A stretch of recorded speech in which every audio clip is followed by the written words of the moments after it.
Все началось, когда мне было 6 лет. Я учился в школе, была середина урока чтения, и мне ужасно захотелось в туалет. На самом деле, в том возрасте некоторые дети еще продолжают ходить под себя. И я боялся так опозориться на людях. И я поднял руку и сказал миссис Зебби, что мне нужно в туалет. После обычной речи о том, как я должен был сходить на перемене, она отдала ключ к туалету для инвалидов, самому близкому к нашему классу. Была середина 5-го урока. Коридоры были пустые, для меня выглядели как пещеры. Я тогда еще был очень маленьким. У меня были проблемы с открыванием дверей, так что я минуты 2 проторчал, пытаясь открыть эту. Ладно, неважно.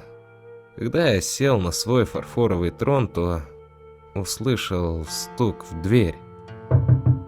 «Занято», – недовольным голосом ответил я. Пауза. Потом стук возобновился. Он стал быстрее и решительнее.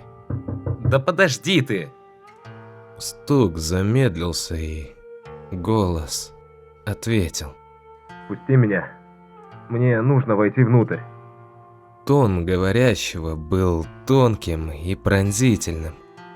Говорил незнакомый мне взрослый. Пусть мне и было 6, но я имел неплохое представление о правилах посещения туалета. Главным было, в месте, которое чуть больше шкафа, не должно быть 2 людей одновременно. «Уходи!» Стук вновь усилился, превратившись в неистовый барабанный ритм. Стучавший, кажется, был всего в паре метров от меня. Я слышал все более и более отчаянные крики. «Впусти меня! Просто открой дверь, пожалуйста!» Тогда я испугался. Стук и крик были такими громкими, и никто не приходил спасти меня. В конце концов, мой учитель пришел в ярости, потому что прошло почти полчаса. Когда я отказался открыть дверь, тот вынул запасной ключ, отвел меня к директору и вызвал родителей. Я должен был оставаться после уроков до конца недели. Я никогда никому не говорил, что произошло. Это произошло за несколько недель до моей следующей встречи с таким же явлением.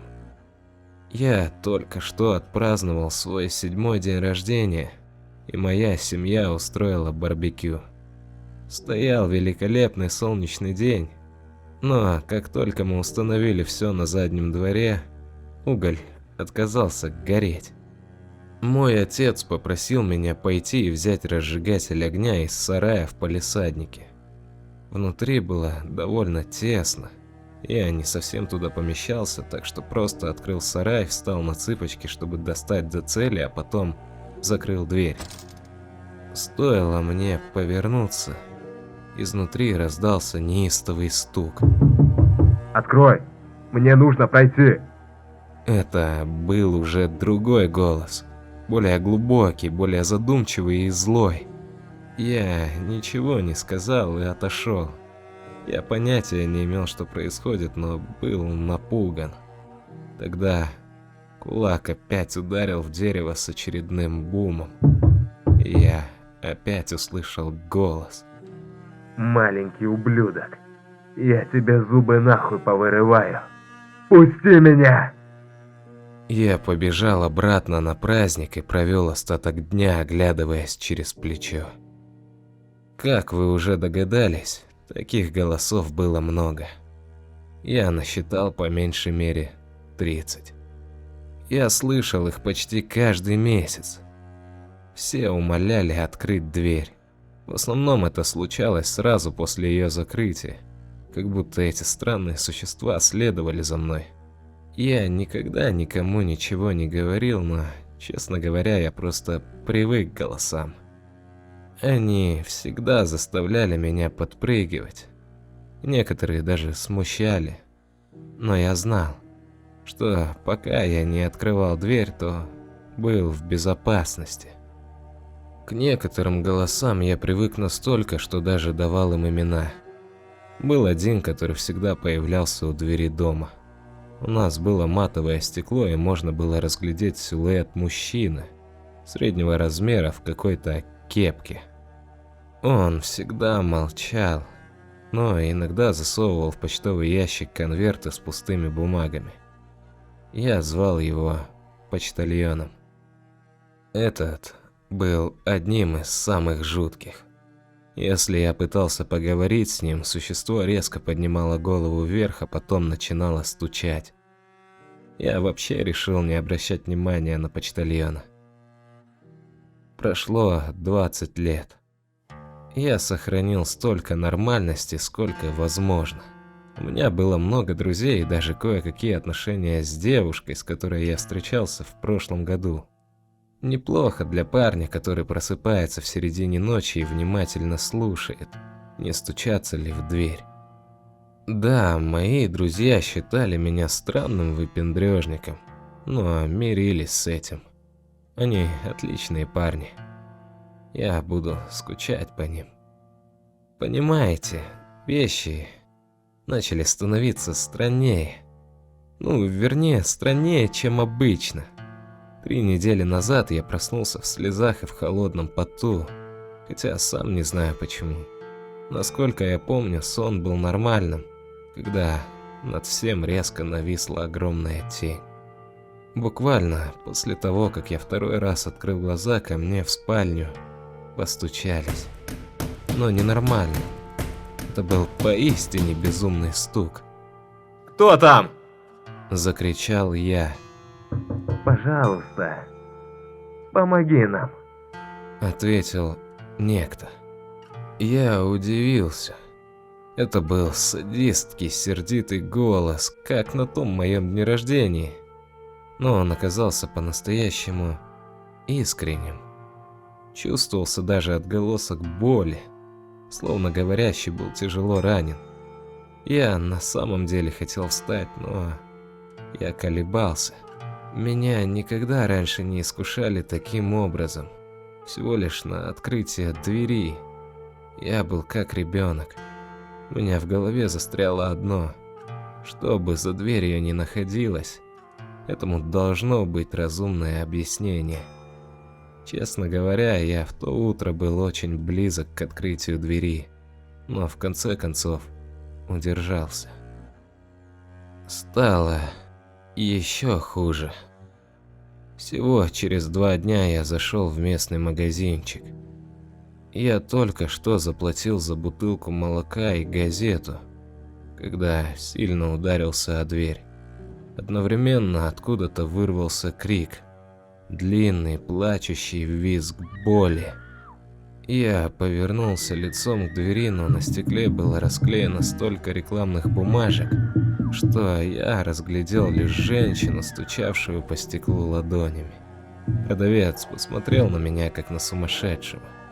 В конце концов, я спросил, есть ли у него ванная комната, которую я бы мог использовать. Пробормотал пару наполовину продуманных оправданий и прятался там 10 минут, пока крик не остановился. Так повторялось еще 4 раза. Я слышал смесь криков и слезных призывов. А вчера приходил почтальон. Сначала он вежливо постучал, а потом просунул конверт в ящик. Потом еще и еще. В общей сложности 10 ровных коричневых конвертов. Почтальон подождал несколько минут, пару раз постучал, потом оставил меня в покое. Каждое письмо содержало лист бумаги формата А4. Но кто-то что-то на них писал. Да, с таким нажимом, что в центре каждой была большая дырка, а края потерлись.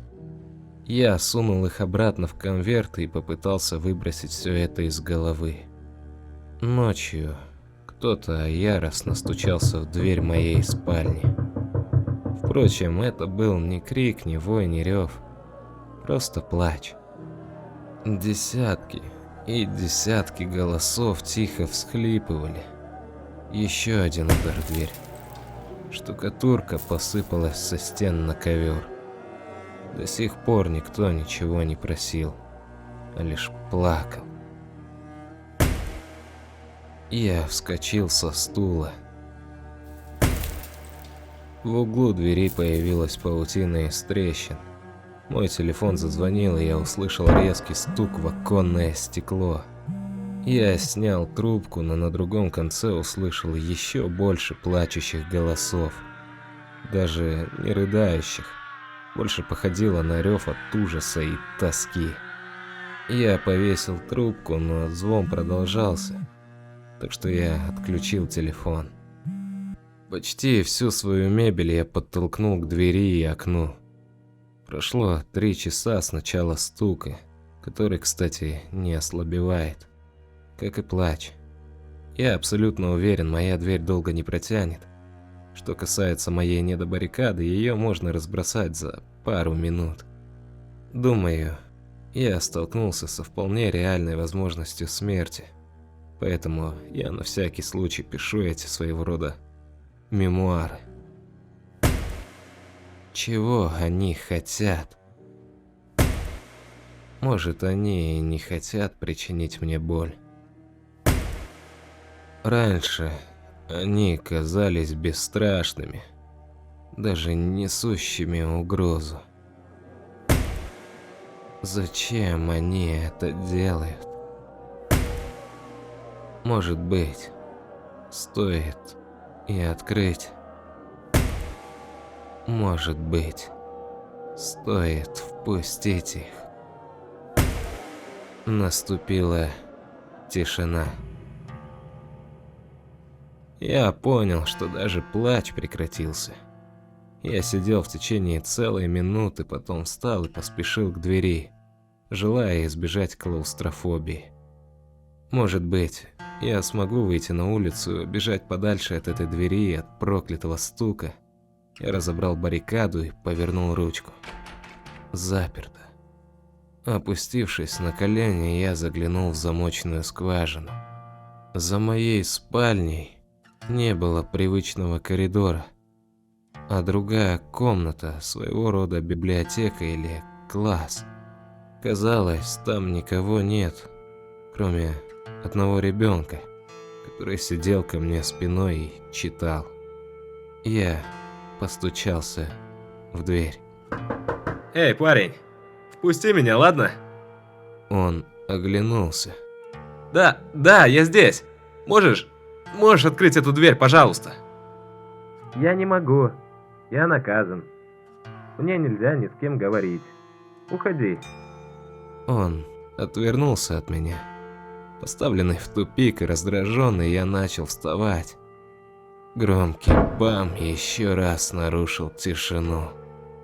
Звучало так, словно кулак ударился о стекло. Мое окно. Я вновь услышал стук, но не бешеный. Это была даже не попытка прорваться внутрь. Кто бы ни был за занавеской и за стеклом, оно знало, что я был внутри. Оно знало, что я испугался. И оно самым хищным и извращенным образом хотело, чтобы я боялся. Я повернулся к двери и начал отчаянно бить по ней. Эй, впусти меня, ладно? Мне правда нужно, чтобы ты открыл дверь.